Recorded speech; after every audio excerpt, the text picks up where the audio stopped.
What's an invention that's still around today but has lost sight of its original purpose? Paintball guns. They were originally called paintball markers and were invented as a way for loggers and park rangers to mark trees for trimming, cutting down, etc. without having to walk up to each tree with spray paint or something. A couple of dudes who were using them started shooting at each other for fun, and paintball as a sport was born. In fact, some people still call them markers to avoid the stigma some associate with the word gun. A couple of dudes who were using them started shooting at each other for fun. That would be literally everyone who was using them started shooting them at each other for fun, I'm sure. The best man at a wedding was the best swordsman the groom could afford. If anyone objected to the wedding, the best man would duel him. The honeymoon lasted a whole month after the wedding, where the bride's father would supply the groom with all the mead he could drink. He also defended the bride after the wedding. The wedding didn't really count until the marriage was consummated, so he defended her in the event so many tried to steal her away. Edit, believe it or not, I learned this from Linus Tech Tips, the WAN show. Luke explained he was asked to do this.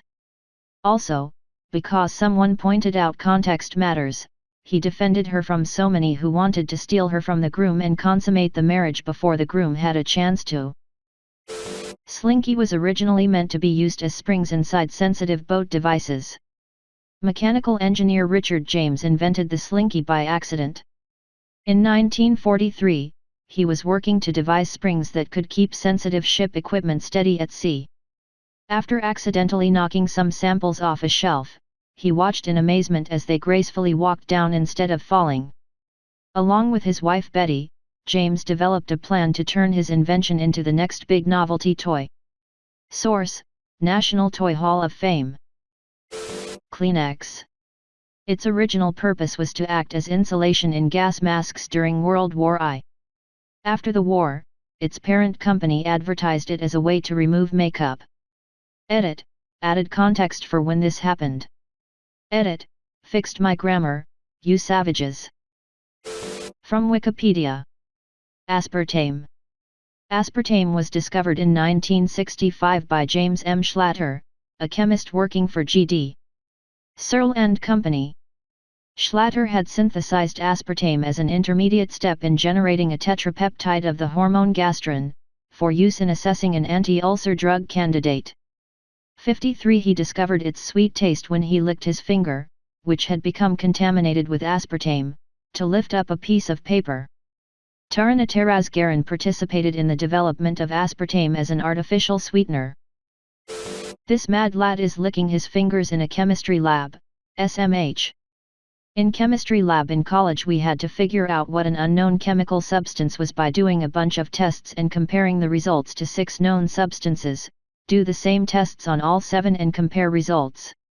I just tasted a little bit of the unknown and then tasted the 6 controls and was like, easy, it's the unknown is that one. The Ta just shook his head and looked at me like I'm an idiot. I got it right though. Maybe it's been said already. Coca-Cola and Dr. Pepper were originally marketed as medicine and health tonics. I believe Dr. Pepper's original name was something like Dr. Pepper's Health Elixir. Edited for spelling. Second edit, holy cow, came back to an amazing conversation. I'm trying to get to everyone's comments. I don't know if I can respond to everyone, but I'll at least leave a like.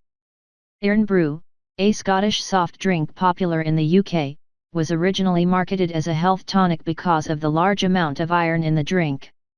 In 1949 they had to stop calling it Iron Brew, because of restrictions from the government on what could be marketed as having vitamins or minerals, and it became the legally distinct Iron Brew. Jägermeister used to be a cough/cold medicine to help keep mountain climbers in the Alps warm.